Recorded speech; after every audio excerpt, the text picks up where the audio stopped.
嗨，大家好，我是 Judy， 欢迎您再度收看589操盘笔记，让操盘人带你走向财务自由的目标。我们今天呢是讲到了产业分析不锈钢产业的第2集，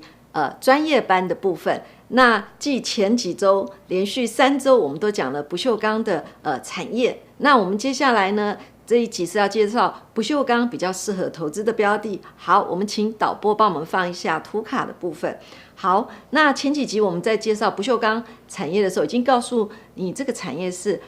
上瘦下肥。怎么讲呢？就是说上面的上游业者利差因为镍价的影响，所以说利差比较小，可是下游业者的利差相对比较大。好，我们仔细分析看看哈。那什么叫做上游、中游跟下游呢？这个地方就是从电炉业者这个地方呢，它丢进原料以后，然后制成扁钢坯，这个地方就算是上游的部分。那中游的部分就是热冷压的部分。那下游的部分呢，就是裁剪业还有钢管这些行业哈。那接下去呢，这就是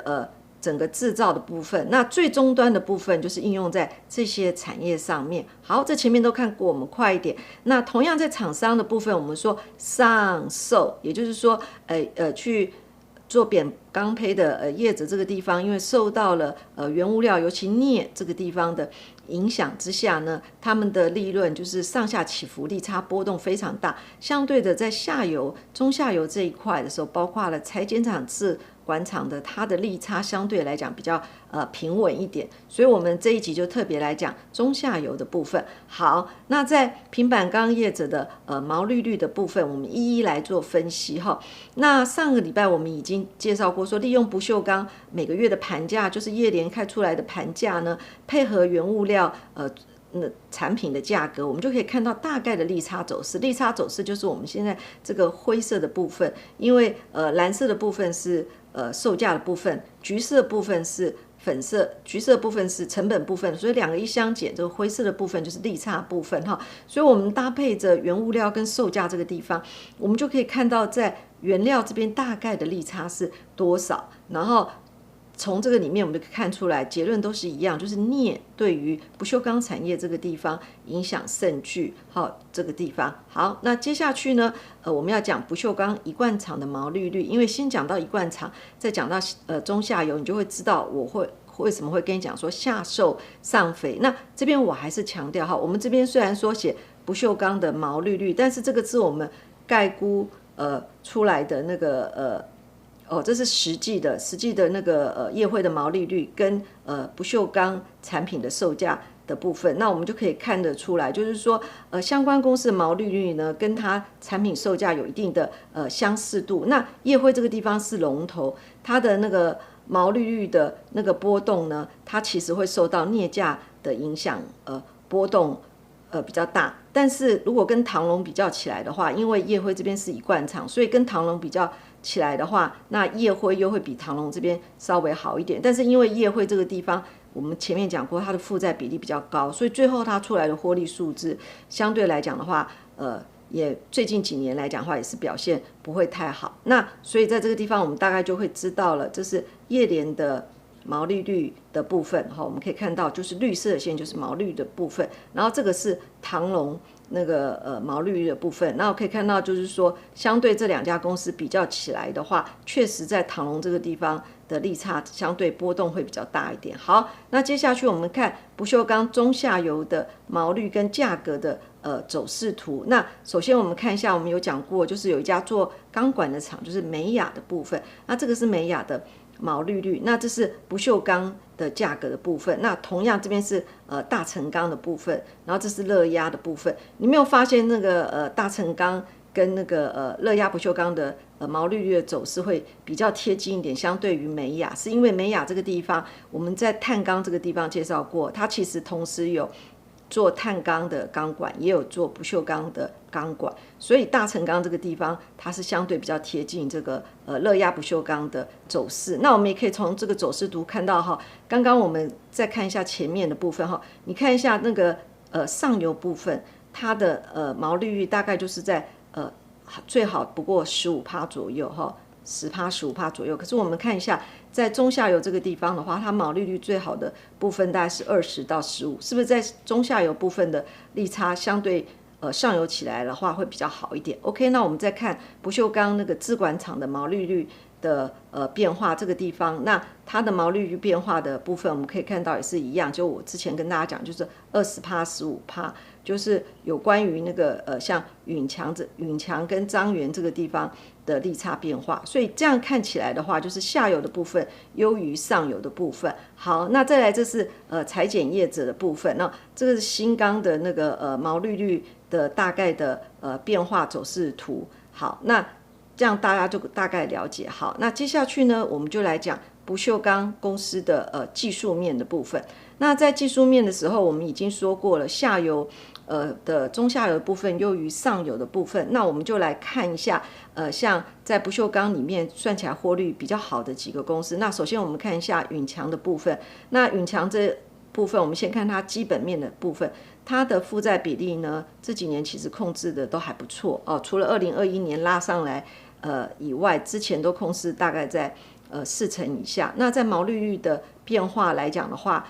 镍价这个地方上下起伏变大，但是它的毛利率都可以维持大概10到15%之间。那在 EPS 的部分来讲的话，相对其他的不锈钢业者，它表现的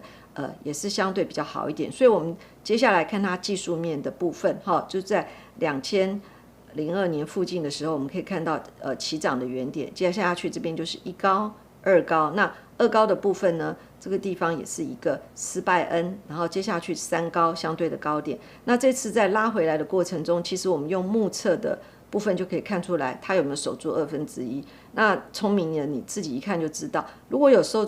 住1/2的话，那接下去市高的部分比较容易再过高。那如果没有守住1/2的话，后面就是盘整或盘涨。好，那接下来我们看一下彰源的部分。那彰源这个地方呢，它的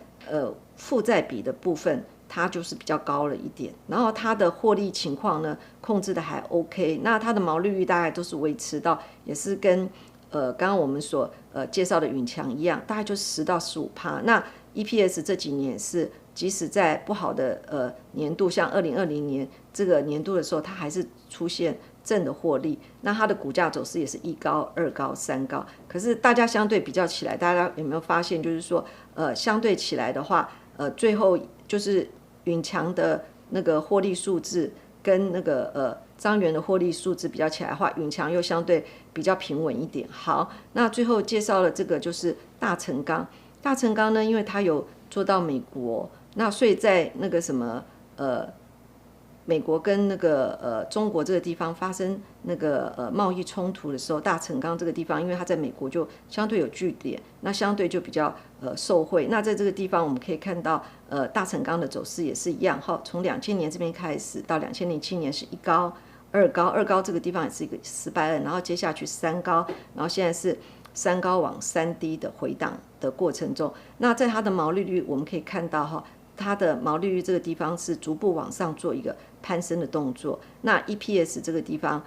也是变化比较大，不过除了2002年受到疫情的影响之下，大部分都是维持正数的成长。那讲到最后呢，我要跟大家就是下一个结论，就是说在我们介绍1个月的不锈钢产业呢，我们的结论就是说，上游的部分因为受到镍波动的影响比较大一点，所以在这个地方上游业者的毛利率就是波动会相对比较大，利润也比较少。那下游这个地方呢，因为供需控制的比较好一点，所以他们的获利情况比较好。那你如果说我没有办法时常去盯镍的价钱，也没有办法时常注意到不锈钢的价钱，那我们就完全用技术面来操作它的话，那就是一个很简单的逻辑。比如说以大成钢来看的话，那我们可以看到，当它过高的时候，一定是以长红棒过关。那当它最后一根红棒被跌破的时候，我们就先出场，然后接下去看它回档的幅度，然后再决定就是说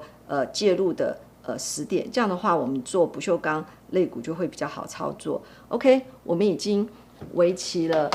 1个月介绍不锈钢平板钢相关的那个上市公司。那如果你有兴趣的话，意犹未尽，那欢迎你去我们的部落格看我们的相关的文章。那到了节目最后，还是要提醒你不要忘了按赞、订阅、分享，并且开启你的小铃铛。我们下个礼拜再见喽！下个礼拜又要讲什么？下个礼拜我们就要讲到电子业。那电子业的部分呢，因为观众朋友纷纷的来信告诉我说，